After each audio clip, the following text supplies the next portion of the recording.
আসসালামু আলাইকুম, সবাই কেমন আছেন? আশা করি ভালো আছেন। একটা ইউটিউবে কাজ করতে গেলে অনেক পরিশ্রম করতে হয়। আমার আগে একটা চ্যানেল ছিল, ওটা কন্টিনিউ আসছে কিনে আপনার ভিডিও আপলোড না করার কারণে আসছে কিনে সমস্যা দেখা যাচ্ছে। আপনার ভিডিও ছাড়লে ভালোভাবে আসে না, ভিউ আসে না। এই জন্য নতুন একটা চ্যানেল খোলা হয়েছে। ইনশাল্লাহ কন্টিনিউ আসছে কিনে ভিডিও আপলোড করব।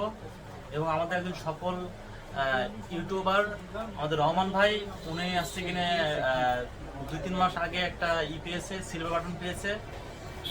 সেটা হচ্ছে এটা। সবাই যদি ঠিকভাবে কাজ করি আমরা, তাহলে সবাই সফল হবে ইনশাল্লাহ। এরপরে আসছে কিনে গোল্ড প্লে বাটন। সবাই যদি আসছে কিনে এইভাবে যদি কন্টিনিউ যদি ভিডিও আমরা আপলোড করি, একজন আরেকজনকে সাহায্য সহযোগিতা করি, তাহলে অবশ্যই আমরা এইভাবে সফল হবে ইনশাল্লাহ।